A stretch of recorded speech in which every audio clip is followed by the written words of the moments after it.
So, welcome to the Sure. Novel Idea Society. And thank you for making time for us because you are in the furthest east time zone.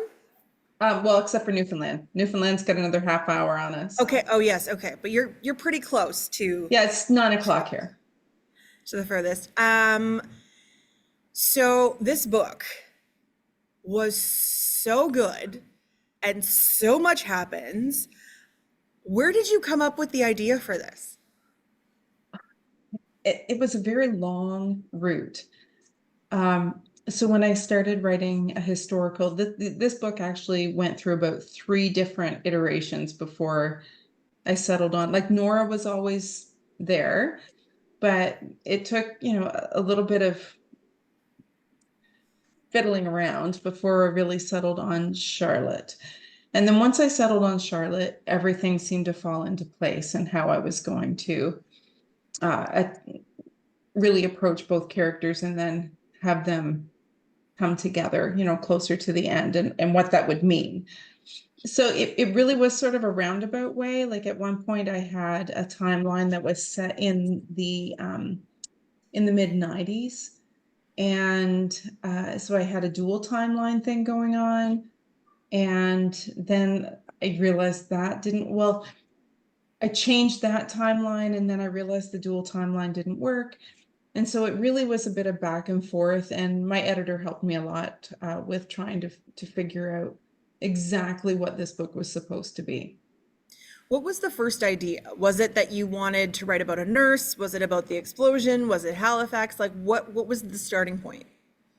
The starting point was actually a secret baby kind of misidentification, like family Oh, secret kind of wow. And thing. that takes a Yeah. ways before you even get to that. Yeah.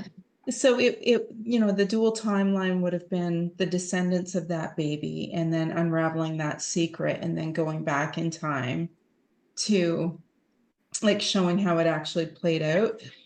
And I mean, in theory, it was a really good idea. But when I started to work on it, it felt like I was trying to shoehorn the other plot line in, like it felt very forced, and it just wasn't working. So when it doesn't work, you have to start over. How long did you fight with it?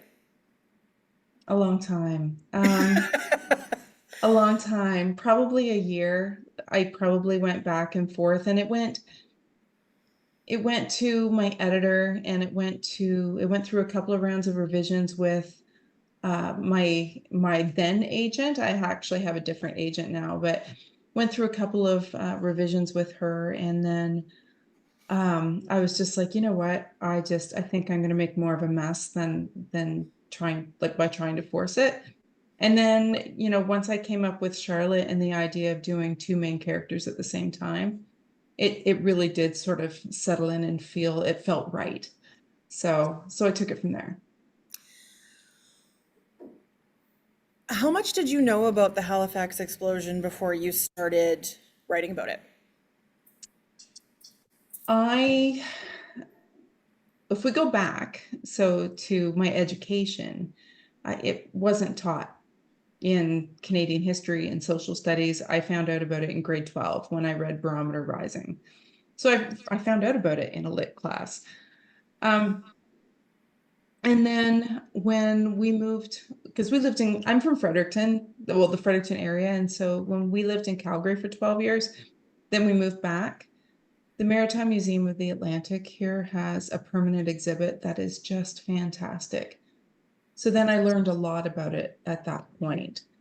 And then, of course, when I decided this would be the backdrop for the book, I, went crazy with research and books and all kinds of good stuff, newspapers and that kind of thing. Was there something that made you more committed to details, or was it hard to, when you get that much information and you get that like obsessed, for lack of better words, with the topic, how did you pick and choose what you were going to put into the book? Because you probably could write your own history book if you wanted to. Yeah, it's difficult. I think there's most authors will agree that actually a very small percentage of what you research actually makes it into the book. So I had someone recently say 5%, and I thought that was a little low, and I feel like it's more like 10% maybe. But it's really difficult to choose. And so ultimately, there's an author named Susan Meissner, and I did a workshop with her a few years ago. And she said something that I now apply to everything when it comes to storytelling and writing, and that is it has to serve the story. So there were tons of things that I found really interesting, but if they didn't make sense to my two main characters, or, I can't just throw them in there, right? And because it would feel awkward and not natural. So that's my basic criteria. And then after that, it's like, well, am I getting mired down in the details? Like, does this add to the story? Does it move the story forward? Like, it has to mean something. It can't just be because I found it cool. As a news person, I appreciate that because there's a lot of times where there's so much more to a story, but just because I think it's neat and cool doesn't mean that it moves the story forward. Yeah, It makes it right. longer, It has right? to be about the story, and it has to serve the story. And if it doesn't, then why is it there? So, but otherwise, that's what like blogs and author's notes and stuff are for, right? Then you can really let your research hang out. Okay, so what did you leave out that you wished you could have put in? Um, some of it was just like little anecdotes about people, like a couple of boys that went to Truro on a train, and how when they went to get their hair cut, they were wincing, and it was because when they went to use a comb, it was catching on glass that was in their scalp. So, the barber took great care to clean them all up, and then took them and bought them, clothes. And the boys were like, how much do we owe you? And he just bought them for them. Like, people just stepped in and helped people. But like little anecdotes like that, or things that would have happened down on the docks that my characters they weren't there, so they wouldn't have known. Um, Things like at Mount St. Vincent, it was set up as an aid station, or for first aid to help victims, but that was so far from where Charlotte would have been, or where Nora would have been, that to take that and put it in would have felt odd.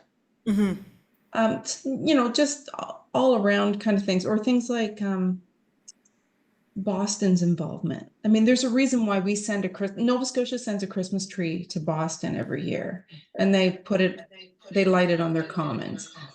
And so, there's that kind of thing that I don't put in, but I find just so interesting, this relationship we have with a sister city because of all the aid they sent, like right away. Right away. Do you think that this could have been, or is it going to be adapted into something film? Oh, your lips to God's ears.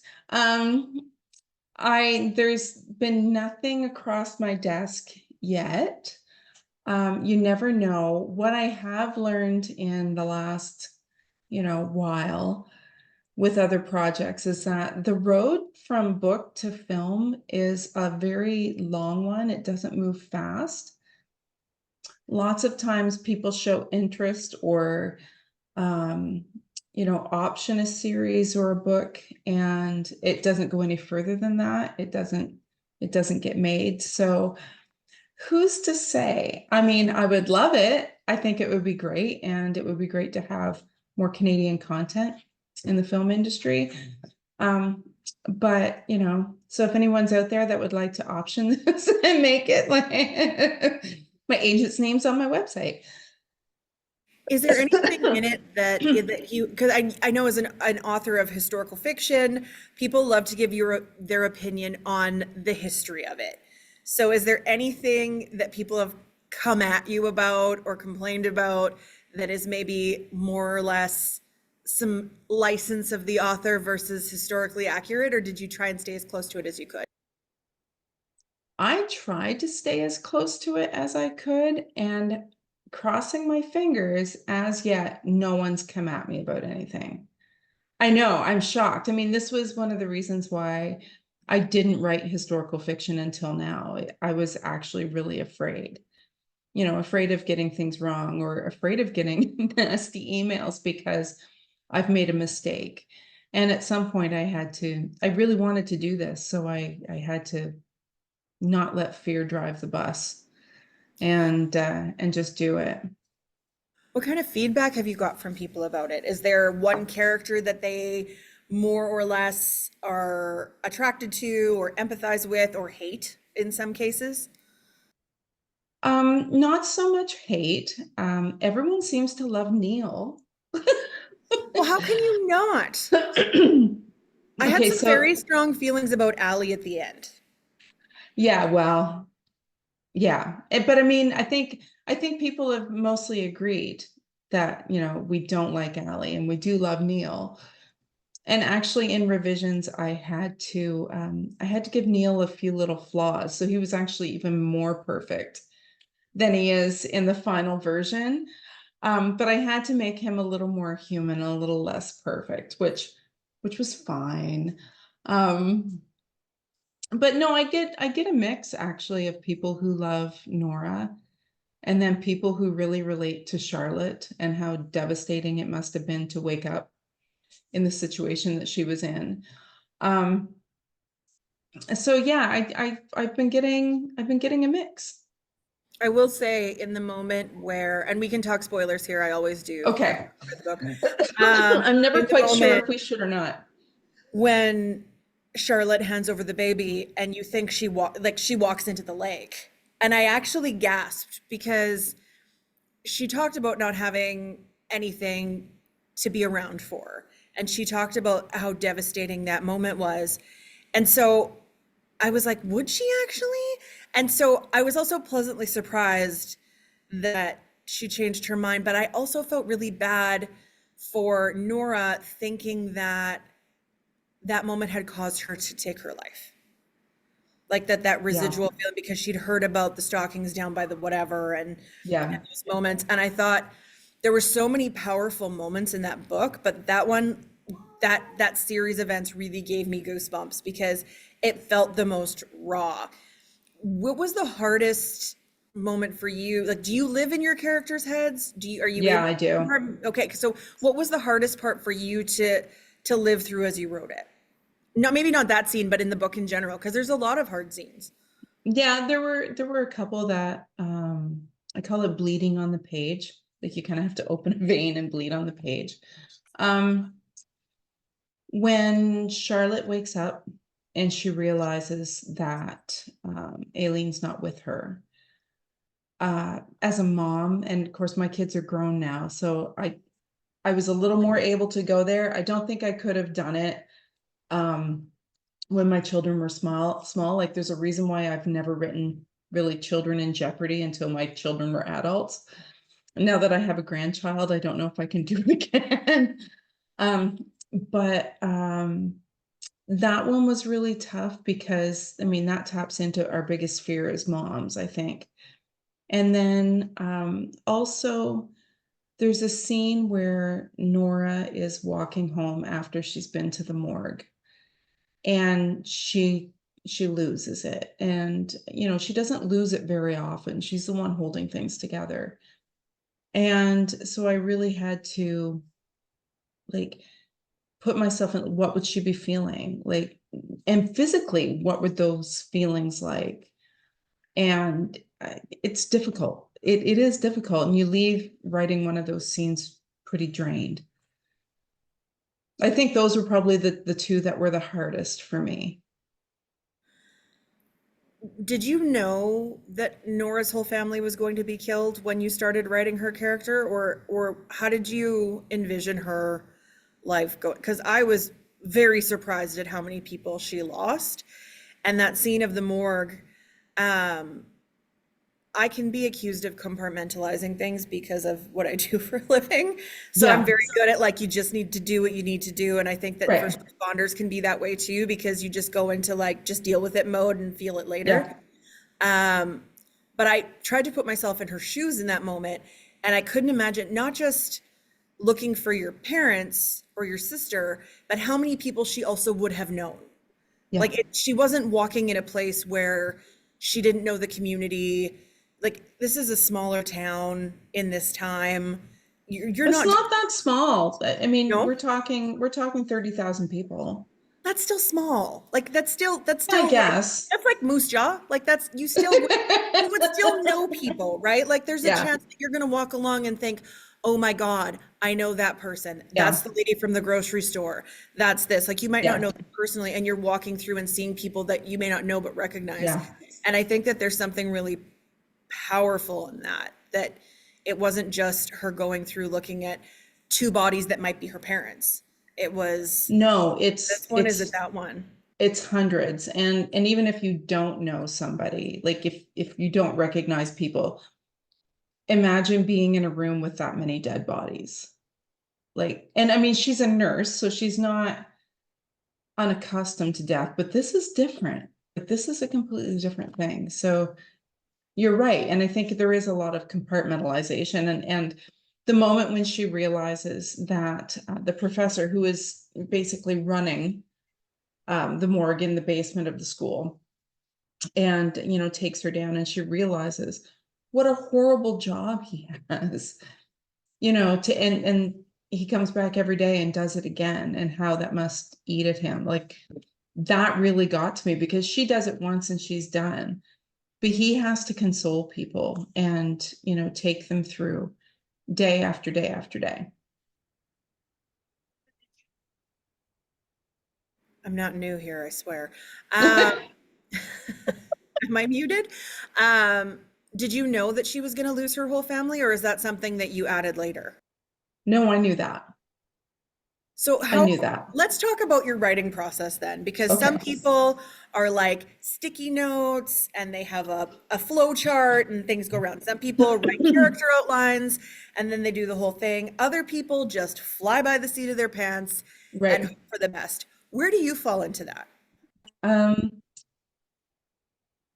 I used to be very much a fly by the seat of my pants girl, but with historical, because I come from romance. I wrote romance for a long time, and contemporary, which is a lot different. When it comes to historical fiction, though, it's for one, it's a much bigger book with a more complicated plot line, just from the nature of it being bigger. And then there's the historical backdrop with real life events. So I did have to plan a little bit more. So I'd say I'm kind of a hybrid now, where I have to do a certain amount of plotting, but I don't like to plot too much, because I always feel like the characters should lead me on their journey, and they should surprise me as well as the reader. So I always stay really open to that. So I don't know, everything that's going to happen, but I know the main points, and I know, sort of the gist of it. And it's funny, we were talking about Charlotte and walking into the bay in Chester. And I've had people ask me about that ending. And the truth is, that is actually one thing I didn't know until I got there. I did not know how I was going to end her story until I got to probably the last 20 or 30 pages. And I was like, because I kept going back and forth, whether I would, let her sort of be at peace and go, or if there was more that she needed to do. And I kept going back to the theme of like family is everything. And I realized too that I hadn't really dealt with Alice. And I thought, what a great way to sort of bring that theme back in, and to answer the question of what happened to Alice. Did you have any loose ends that you didn't tie up that you just didn't have the room or space for? Like I can't think of any, but was there anything you wish that you would have had more time or more space for? Um, I don't think so. I think most of the things that I set out that were sort of story questions were answered. I think, I mean, but I'm happy for readers to say, hey, what about? Because then I'd be like, oh yeah, but I can't think of any. And I have to say, I have a really great editor, and I think if I had left anything like obviously untied, she would have said something in a big way. She would have let me know. So, romance writer turned historical fiction writer. I want to go back to your romance writing before you got into this because romance writing is having a moment. I know. People are like, there's romance bookstores. There's one in Saskatoon that's existed for over a year, which is, I think, amazing because these things can pop up and then it's like a Yep. fad and it goes away, but it's doing really well. Um, how did you get into writing romance novels? Well, I started back in 2001, so it's been a hot minute. Um, I I had postpartum depression after my second baby was born, and I'd gone home to Fredericton when she was about a year old, and I was doing a lot better. But I had some cabin fever, and my sister said, "Hey, stop complaining. Go home and write a book. You've always said you wanted to write a book." Well, I went home and I did, and what came out was a romance. It was a very bad romance. Um, but I really enjoyed the process. So I kept going with it and submitting to Harlequin, which, I think other than self-publishing now, which is, I mean, the landscape's changed a lot in the last 20 years, but, really the main romance publisher in the world. So I thought they would instantly want to snap this book up and I would, and that's not what happened. But that's okay. Like eventually I did sell to them. I sold in 2006. And so I've been doing this for a long time. And I think, romance sometimes gets a bad rap or people think it's very fluffy, but I've always maintained that it's about women who refuse to settle. And it's about them claiming agency in their own lives and what they want in a relationship, and that they don't have to settle for less than they deserve. So I really enjoyed that for a really long time, but after I've done many. And so by 2020, because that's when I started this book, I was ready to try something different. And I wasn't quite sure what that was going to be, but I was really, I was talking to my writer buddies about, just wanting to do something a little different. And then my editor emailed me because we had worked sort of tangentially together at Mills and Boon, which is sort of the London Harlequin office. And so her boss had been my first senior editor. And my name came up. They were looking for Canadian content. And she emailed me and asked me if I would be interested in either rom-com or historical fiction. Now, looking at what rom-com is doing right now, maybe that would have been a better choice, but honestly, I don't think it would have suited me as well. I think I'm not really a funny writer. I think I'm far more an emotional depth. Sort of, I like brooding heroes and it's just a different feel from a rom-com. I'm very much home and hearth and that kind of thing. So, but I've always loved historical fiction's always been my favorite genre to read. And I just thought, like if I'm going to make a switch, here's a sign that. And so I thought, I'm going to try it. If it doesn't work, then I'll do something else. But it worked out okay. Was it uncomfortable for you though? Because they're very like the emotion, like there's a lot of emotion in this book. So I think that you being that emotional writer really works in this case because of the story. But was it uncomfortable for you to switch from what you knew so well to really attacking something quite different? um, there's definitely a learning curve. And a lot of that has to do with pacing, and realizing that. So when you look at romance, quite often it's trope based. So um, it's small town, or it's a Cinderella story, or it's a marriage of convenience, or it's, so it's trope based. But when you look at mainstream fiction, quite often it's more theme based. Like, what's the story about? It's usually about a bigger theme. So once I sort of made that switch in my mind, it got a lot easier. But yeah, there was a fairly big learning curve. And I do have that romantic thread in there with Neil and Nora. But I think too, to leave it out would have been, I mean, love and romantic relationships are part of our lives. So it made sense for this to be part of Nora's life, even though it wasn't the spine of the novel, right? Like, the main idea of the novel is not this romance between Neil and Nora. It's something that happens along Nora's journey. So and that's the main difference. And so, I think including it made a lot of sense. I think also she deserved joy after everything she'd been through, and I think it would have been a very bleak book if you Yeah, I didn't think so have any too. joy. I think so too. And and she needed a friend.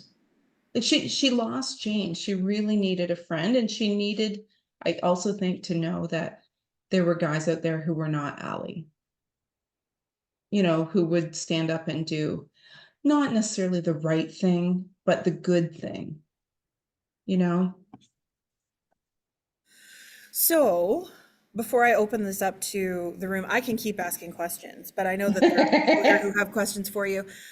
So now what? Are you working on another historical fiction? Are you working on romance? Have you decided to write a horror novel? Like, what's your game plan now? It's another historical fiction, same publisher, so I'll still be with HarperCollins. It is set mostly aboard Titanic, but it will have a Halifax connection. I love a good Titanic story. And I think that's the cool thing of, and Karen and I were talking about this just through text, how much stuff happened in that area in like a very short period, historically speaking, a very short Mhm. period of time between like Titanic, the explosion, you get the Spanish flu, like you've got all those things happening in Yeah, that area in a very short period of time. But like you said, yeah. it's not something that you really learn about. Like, I mean, everybody learns about the Titanic. And I don't know what the fascination is with the Titanic. Like, yes, a lot of people died. It was this big boat and all this grandeur. Like, It's I don't know what it glamour. is. Is People it the like the glamour? glamour. It's glamour and it's disaster. Like, that's a combination that is just made for rubbernecking, right? Like, it's like a train wreck you can't look away from. You're not wrong. I think of how many times I've seen the movie Titanic. It's embarrassing. I mean, it also came out at the right time in my life where, Oh, you had to same. see it 7 million times in the movie theater. But, and kids would be astonished to know that the VHS was two, not one, Yes, because it it was so long. was. But Yes, it so was. is this historical fiction? Is this more about the disaster in Halifax? Is it more about relationships between people? What's your focus? It is more about relationships between people, um, and uh, women helping women. So it's still female centric, women centric, very much about women helping women, women sort of bucking the society's rules at the time. Because you have to realize too that when we're looking at this era, so, as we get into 1910, 19, up to 1920, women didn't have the vote yet. So, it's the time of suffragettes, it's the time of, rights for women, but also a time where the expectation is that they will marry and have children, and there's not a lot of options.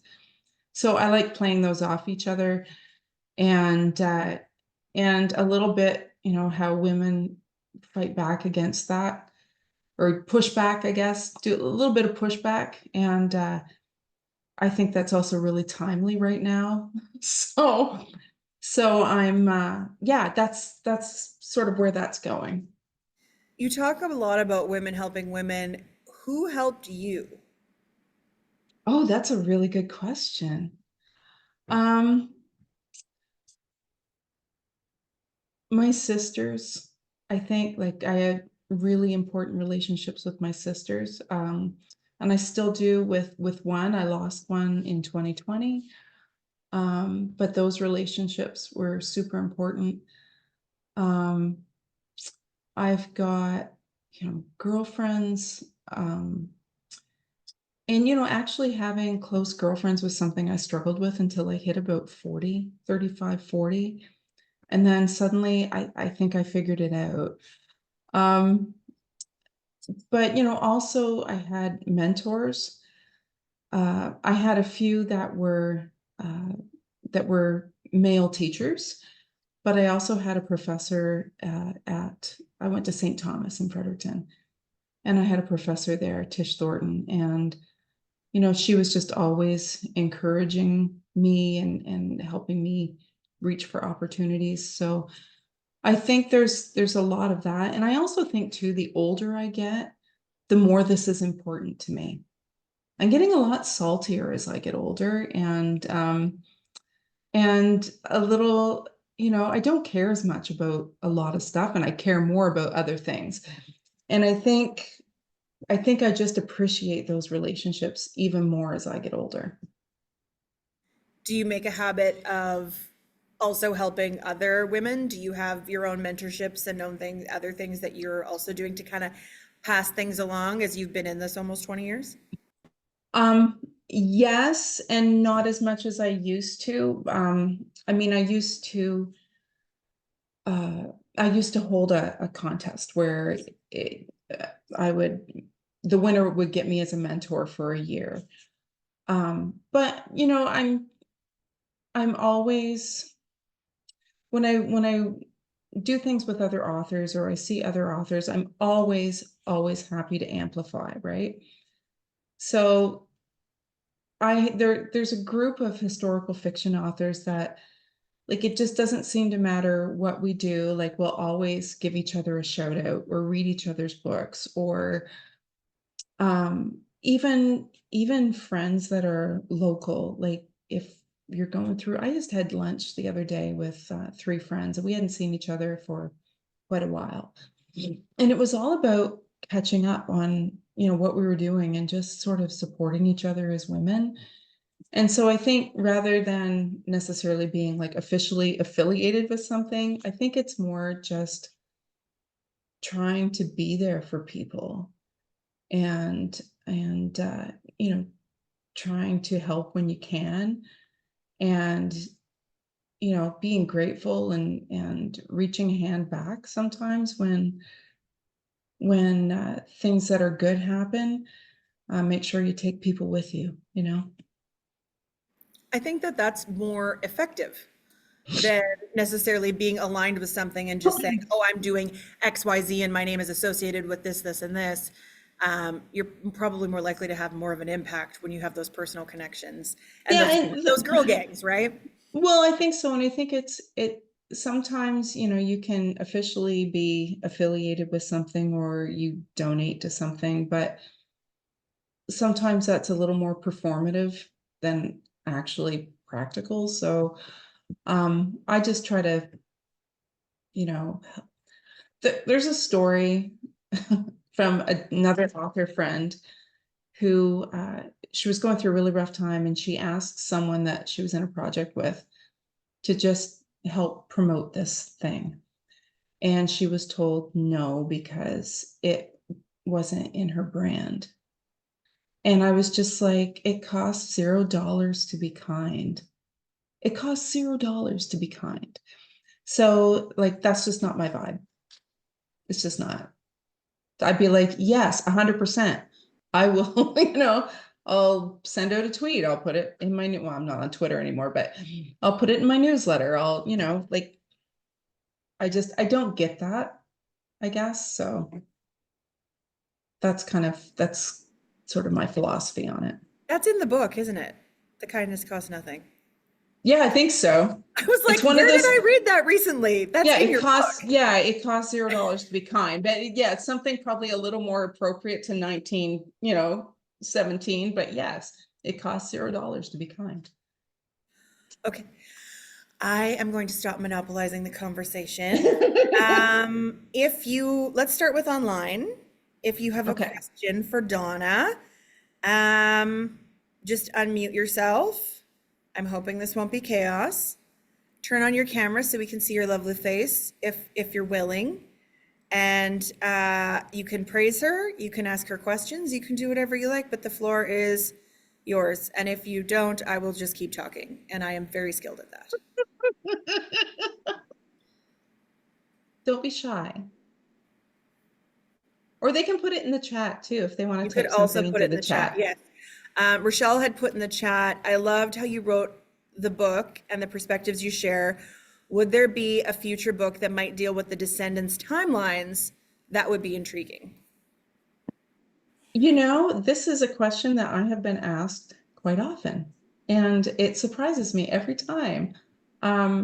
No plans to do that, but I'm really, really happy that the characters stuck with you enough that you know comes up in your brain. But yeah, no plans to do that as yet. But you know, you never know when, you know, if I do another book that's whatever, that someone will show up as a cameo or something. Like even I'm doing an event next week on this, actually on the anniversary of the explosion. Oh, I saw that. Yes. Yeah, with Jenny Marsland, and she wrote a book called Shattered, and it's a romance set during the explosion.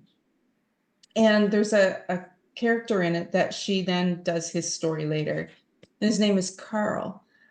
So when I have Nora and Allie at the dance hall and they meet up with his friend, it's his friend Carl, and that's Carl from Jenny's book. Like I did sort of rob that. So like you just never know when someone will turn up. Like who knows? Maybe if I write a World War II book, you know, we'll see Nora somewhere or something.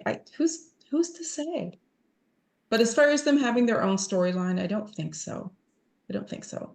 Well, you'd need some kind of conflict, right? Like you can't just follow them and be like, and then they did this, and then it would be Yeah, very short. exactly. Because then it's just an episode, right? It's just, you know, this, and this. You actually need like a whole plot line and a story arc and all that stuff. Are All there that good stuff. any questions in the room before I go back to online? Do you guys have any questions? Oh, hang on, we have a question in the room. I'm gonna, You turn the camera around. oh Do I get to see yeah, people? there's the baby in the corner. The baby's not the one with the question. Oh. Go ahead. Hi, Donna. I really enjoyed your book. Thank you for writing it. I thought it was great. I wondered about your audience. So when you switched genres, did your audience follow you because they liked you as an author, or are you finding that you have like new folks who are following you and reading this? And did you have to kind of adjust anything? Like I noticed you kind of did a bit of a rebrand, like moving into historical fiction. Did you have to adjust how you communicated to your audience or anything like that? Okay, so I got most of that. The mic isn't super great, but I think the gist of it is, you know, did I find that my romance readers followed me, and did I end up with a whole new readership? And the answer is yes to both. I don't think all of my romance readers followed me, but romance readers tend to be really voracious, and they quite often read more than just romance. So it's easier to take romance readers with you to historical fiction than try to take historical fiction readers over to romance. So I think a lot of them did follow me, especially people who have been reading me for a long time. But this is a whole new readership for me, particularly in Canada. And HarperCollins really got behind this in Canada and really pushed it. They put it in Walmart and they put it in Costco. And they really worked with Indigo to make it a featured title a couple of times. And so they've really gotten behind it. And the result of that is really good sales here at home. And so I have like discovered this whole new readership. Are any of them going back and reading my romances? A few. I've had a few people say, oh, I want to go back and read some of your romances now, but only a few. It's more the mainstream readers who are like, oh, this is great. When are you writing another one? So it's been, and the marketing has been an adjustment, because with romance, you don't, honestly, I have done more appearances in the last 2 months than I have in the last 20 years. Like it's just very different.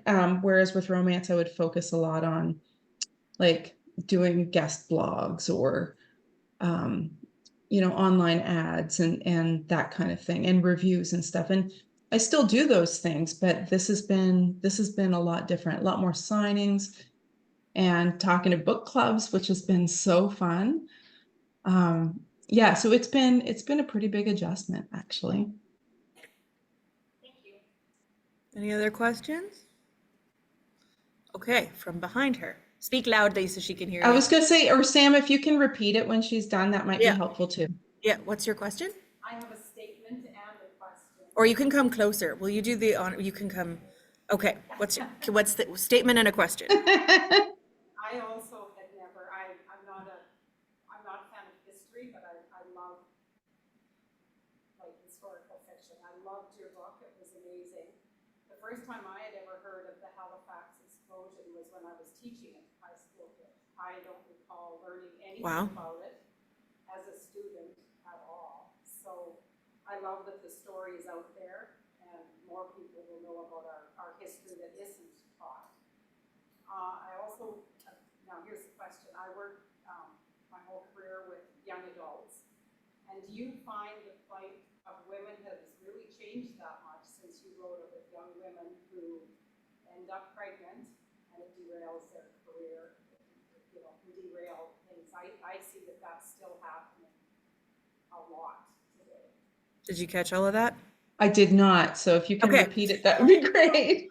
Okay, so she said that she had not heard of the Halifax explosion until she was teaching it to young adults in high school, is correct? She taught it in high school, and she really enjoyed your book. She doesn't usually read about history, but she likes that the story is out there, and she really liked it. And she wants to know if you think about that the plight of women has changed because you were writing about women in the early 1900s and they got pregnant and it derailed their career, and she doesn't think things have changed all that much and wants to know what you think. Like yes and no, right? I mean, we have a lot more in the way of rights than we did have at that point. I mean, it wasn't until 1928 that we were even persons under the law. I think it was 28. And we didn't have the vote. I think a lot of it is society's perception and society's quote unquote rules that still restrict us a lot today. Even I think women still bear the burden of unpaid labor and domestic labor. And even if, like, my husband's great. He knows how to cook. He knows how to clean. His mom did a great job teaching him those things. I never wash a window, and I don't scrub a lot of toilets. I do a lot of dusting and laundry. But like we have that division of labor, and he's really great that way. But when I was bringing up the kids and I was working, because this is a job and I had deadlines, even if we split domestic labor, there was still trying to run the household, making appointments, like almost like being the administrative assistant for your house. And I think in a lot of ways, women still, in general, not all the time, but in general, bear that burden. I think too, there is, even though I think it's unspoken, that a lot of times women are overlooked for things because the powers that be in the workplace look at them and see someone they're going to lose to maternity leave for a year, rather than what they're going to bring to the organization. So I think that still happens, even though it's not supposed to happen. And I also think when you're looking at single moms, and my daughter's one, you know, women still haven't reached wage parity. And yet single moms are, you know, having to pay daycare and bear the financial burden of the family. So, you know, I think we still have a ways to go. I'm actually that's one of the things I'm salty about. You know, I said I was like getting saltier as I get older. That's one of the things I'm actually pretty salty about. So I'll be happy to let you know. Okay, so when I was home with the kids, 'cause I was a stay-at-home mom for a while, and my husband was working 12-hour shifts. And quite often I would lay out his clothes at night, and I'd get up and I'd pack his lunch in the morning, and off he'd go to work. At like 5 in the morning, I'd get up and do that because I wasn't contributing to the income. But when that changed, I had to retrain him. And so, you know, these days he makes all his own appointments. I don't make his eye appointments. He makes his appointments. But I used to do that all the time. And then I realized I was making so much work for myself, and he was an adult and could do that for himself. And now he does. So, you know, I don't know. Again, it's one of those things that as I get older, I'm getting a little more salty about and realizing what I'm accountable for and what I'm not. So that kind of went off on a tangent, but there you go. Any other questions in the room? Well, I think just more of a comment about us not learning about things like the Halifax explosion. I think the first time I heard about it was a Canadian Vignettes. Oh, yeah. The Heritage Minute. Yeah, the Heritage Minute. And I can remember my dad's an absolute history buff, and I remember asking, what's that all about? And he was telling me, and I thought, how, you know, that this would have been when I was a teenager seeing that. And I thought, how do we not know about that? And my dad read this book as well, also loved it. And, Oh, awesome. and he was commenting how, you know, this was the largest single explosion next to a nuclear explosion. Like Yeah. the Yep. math of it and the concussion. Until 45. Yep. Yeah. So How do we not learn about this stuff? And I'm a teacher. I know. And it was, I mean, that Heritage Minute was Vince Coleman, right? Stopping the train. And I mean, I grew up with that too. And when I was doing my research, I realized I had already decided that the Campbell family was going to live on Russell Street, and you know where they were situated. And then I was doing my research and I came across, you know, details about Vince Coleman, and it turns out he lived on Russell Street. So I really, like, he did get a little sort of mention in there, but I just thought that was so neat, and that was one of the few things that I knew beforehand that I tied into that. But yeah, it was so big. Like when you think about windows rattling in Truro, how far away that is. That's crazy. It's crazy. It'd be very different now with the way the news works. Yeah. Yeah. Knock on wood. Okay, we have a few more questions online, and I'm going to try and wrap this up within the hour. Spence, I don't know if Spence is their name or not, but they are writing their first novel and interested in the industry. Did you switch publishers when you moved from romance to historical fiction? You said something about the publisher looking for Canadian content. Was that HarperCollins? Yes. So Harlequin is owned by HarperCollins, but I had actually stopped writing for, well, okay, so this is so weird. When there are different imprints within each publisher. So HarperCollins has different imprints. And this particular imprint is based in London. And And so they're completely separate from Mills and Boon and Harlequin, which is where my romances had been. And I agreed to do this, but then part of the reason why it took so long is I had just signed a contract with Harlequin to finish up a 6-book series. And so I had 3 books left to write for them. And so, that takes priority. And the whole time I'm sort of working up an outline and whatever with this. And so it's the same overall house, so still part of HarperCollins, but it is a different imprint. And yeah, it's pretty separate. So, and then what happens is, my imprint is in London, but then, they talk to HarperCollins Canada. And then it's released in the US under Harper 360, and it goes through the different markets, through the different offices. So my editor is in London, but my publicist and everything is in Toronto. So that's kind of cool. And yeah, it's all under HarperCollins.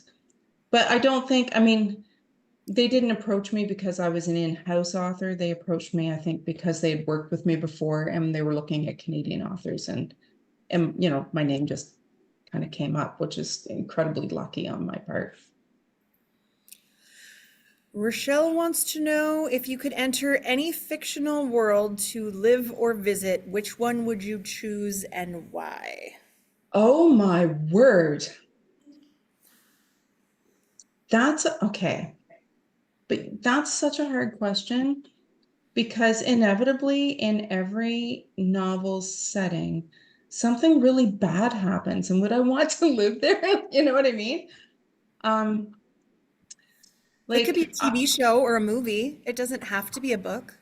yeah, I guess. I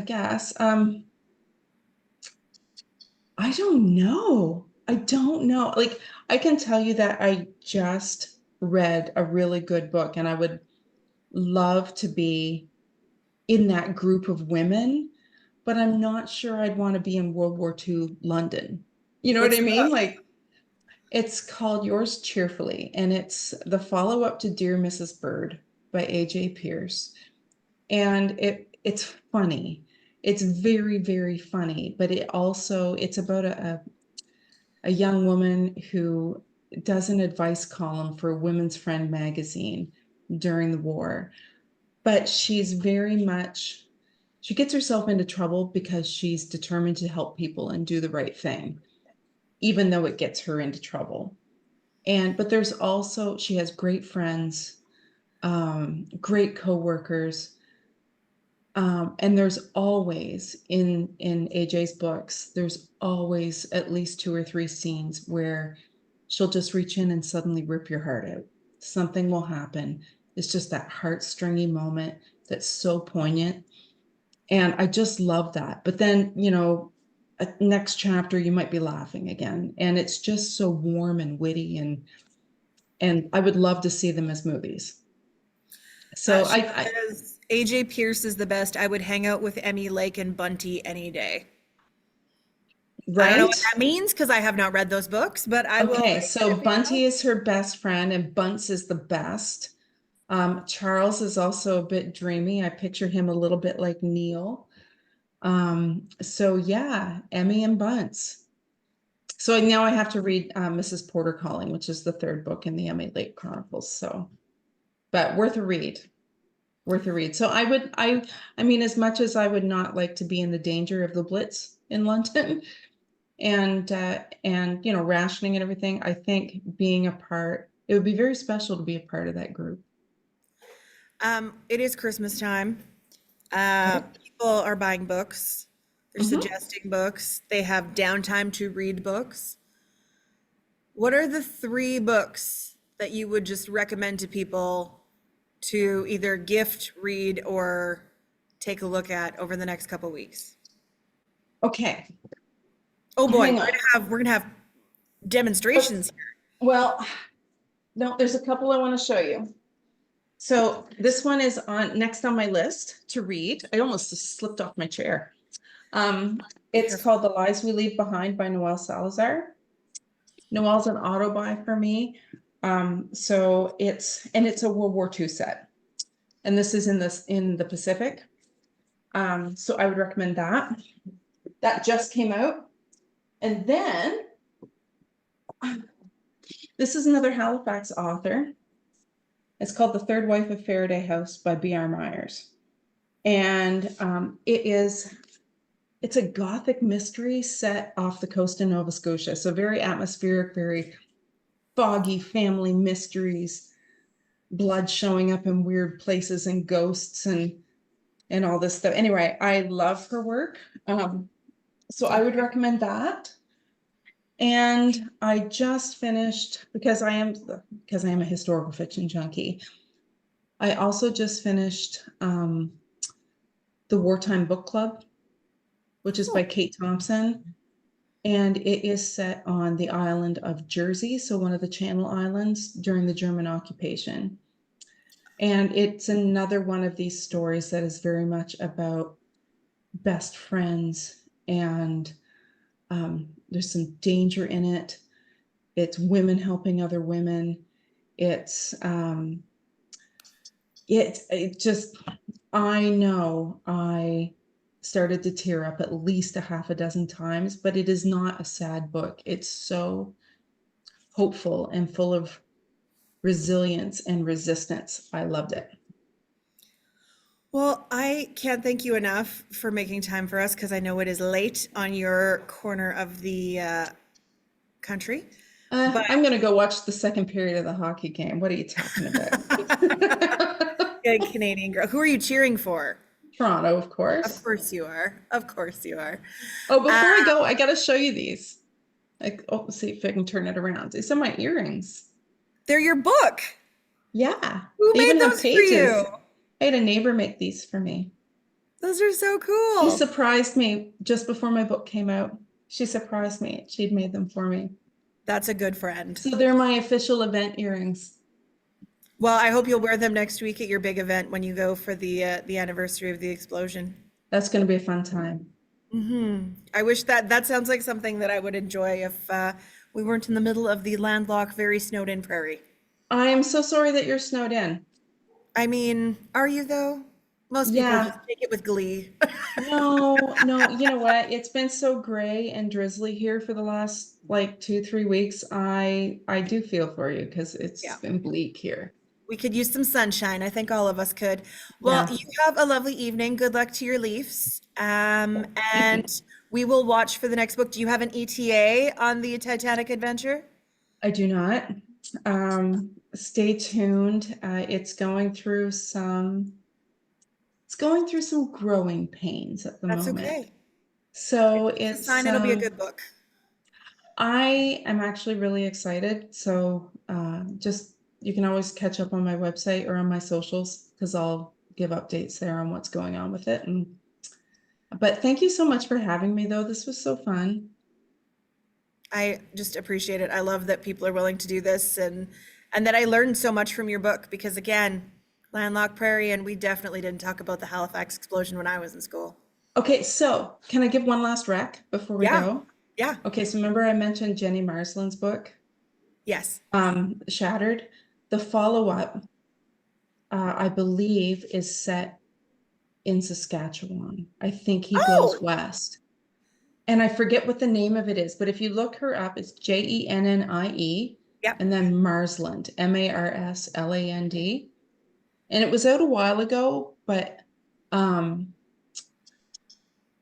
so I wish I could remember the title off the top of my head. I will find it for you.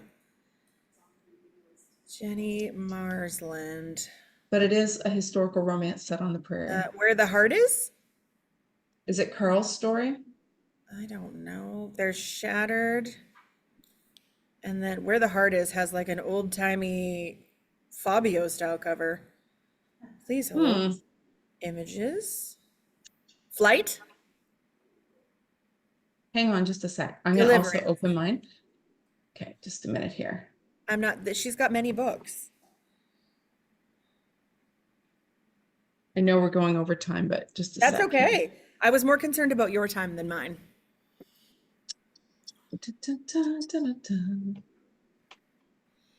Oh, I think it's Deliverance. Okay. It is, pretty because I sure- Googled Jenny Marsland in Saskatchewan and Deliverance came up. Yeah. Oh, yes. Carl O'Neill is on the run from the army and himself returned from Europe on recuperation leave. He'd rather die than go back to the trenches. He assumes a dead man's name and leaves his home and family behind, only to be dumped off at the train station in the small prairie town of Mackenzie, Saskatchewan. Seriously ill and stranded, he's left with no choice but to confront the demons that drive him and his growing feelings for the former Red Cross nurse, who happened to sneeze, that saves his life. And then it talks about Naomi Franklin and her own little secrets. We will add Yeah. that to the list. Yeah. Well, thank you so much. You're welcome. I could just talk other people's books all day as well. No, well, that's the fun of it. I'm just going to tell them about next month and then we're going to take off. You're welcome to stick around. Okay. Or you can take off. It's totally up to you. Okay. I want to hear what you're doing next. Okay. So for December, we are reading this book. It's called I Think We've Been Here Before by Susie Krauss.